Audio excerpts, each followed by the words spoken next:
Welcome back to Rich Words Music. Today is a super exciting day. It's new guitar day. Now I've got a huge box on the floor in front of me from one of Europe's leading online guitar retailers, so let's open it up and see what's inside.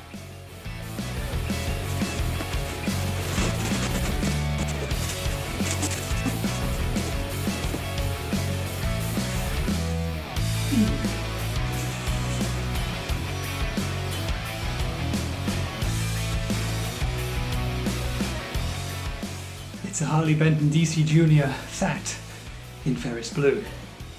So this is the Harley Benton DC Junior Fat in Ferris Blue. Harley Benton is of course Thoman's guitar brand, plenty of other YouTube videos about them if you want to learn more. DC Junior because we're in double cut LP Junior territory here. Fat because of this neck carve, a little bit more on that in a second. And Ferris Blue is named after the guitar's co-creator, that's Andy Ferris of the Guitar Geek fame. Now Andy has worked with Thoman for quite a few years now, and he spec'd this one up based on what he would want from a junior style guitar. Harley Benton do make a number of others in a few other configurations, and Andy desperately wanted to have a fat neck carve, which is based after the 59 Les Paul carve. And I would say that while this neck is fairly chunky, it's nothing like baseball bat territory. In fact, I've got a couple of Fender Modern C necks in my personal guitar collection, and I would say that this is about the same as that. It's a really comfortable, rounded sort of a C shape, but it is not overly big. So if you've been looking at this guitar and kind of wanting to get it, but being put off by the neck profile, don't be. It's not worth it. This is really, really comfortable all the way up, and bar chords, bending, anything like that, not a problem at all. Ferris Blue. Now that comes from Andy himself. He wanted a lovely blue color, but it came back this color. It's not Pelham Blue, it's not Daphne Blue, it's not Sonic Blue. It's somewhere in the middle, and of course they named it Ferris Blue after him. Now, let's just run through some of the guitar specs, because this was a limited run. There's 250 in total, we're told on the Thoman website, so snap one up while they can if you absolutely must have one. The guitar has a mahogany body and a set-in mahogany neck with an ebony fretboard. What I think is pretty cool at this price point is that you can get a decent ebony board, and it felt great straight out of the box. I mean, it's not dry or anything like that. The edges, they're not rolled. You know, the fingerboard hasn't been rolled, but it feels great. Smooth fret ends, no problems there whatsoever. The intonation was spot on, possibly thanks to this wraparound bridge here, which is intonatable. And it played great straight out of the box. So props there to the Harley Benton QC team, I guess. Down here it's pretty simple. You've got a 3-ply pickguard there, master volume and master tone controls, and a stacked Roswell P90 pickup here. That's slightly different from a normal P90 in that you can split it using the tone control here to get a slightly wider range of sounds out of this guitar, which might be useful for you if you're missing the neck pickup there, but I mean you shouldn't be. It's quite a versatile guitar considering everything. Bog standard strap locks there. The input is here for your lead. Up here we have a 43mm graphite nut, and again, that's good at this price point. A graphite nut is fantastic. And over on the back, some vintage Wilkinson Deluxe tuners. That's almost all there is to it really. It's a very simple rock and roll guitar. The Les Paul Junior was originally a student model conceived to be more affordable for kids and students, in fact, who didn't have that much money for a full fat Gibson of the time. And the real cool thing about these is they're simple rock and roll machines. There's not a whole lot that can go wrong. You've got one pickup, you can't be hiding behind anything, you've just got to play it, make the most of it. So I think we should hear some sounds now. I'm excited to plug this thing in.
So this has been the Harley Benton DC Junior Fat in Ferris Blue, and my first impressions are that I'm actually incredibly impressed with this guitar. Now, I would say I've always been a little bit skeptical about Harley Benton in the past. You know, it's a brand that you can only buy online. You don't really know what you're going to get out of the box because it's so affordable. And I've played Harley Benton guitars in the past at trade shows, and friends own them and stuff like that.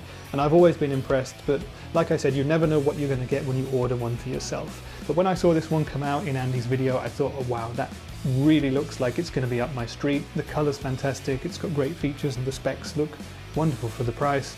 I talked to Andy about it, and he said go get one, which of course he would, thinking about it. And I did. I paid my own money for this thing, and I'm super impressed. It came set up really well out the box. There's no sharp fret ends or anything like that. All my worries about this massive neck being too much for me were unfounded. It feels great. The Wilkinson pickups are absolutely fine. The ebony board is a joy so far. I've not put any oil on it or anything like that, although I will in future. The rest of the hardware is totally fine. The wraparound bridge is good.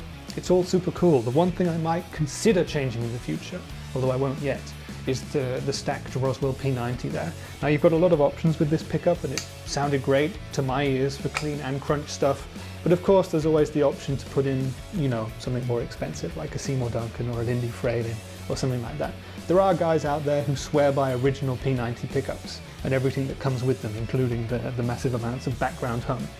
A stacked P90 will get you ballpark there, but it won't quite get you those genuine P90 tones. So if I ever need those in future, I will consider throwing one of those in there. But for now, this bad boy is going to stay exactly like it is. I'm going to be using it for rock and indie and some punk stuff as well, I think, on more recordings, and we'll see how it goes. But first impressions, really, really good. You can get it from Thomann. I'll put a link just down there if you want to click and read more about this guitar. Go and check out Andy's video as well. He explains it possibly better than I do, but then he has some personal vested interests in it too. I've been Rich for Rich Words Music. I hope you've enjoyed stumbling across this channel and hearing how this guitar sounds. There will be a lot more videos coming up from me in future over here, so stick around, maybe even hit that subscribe button if you want. Leave me a comment if you want to hear something specific from my channel, and I shall see you in the next video. Bye for now.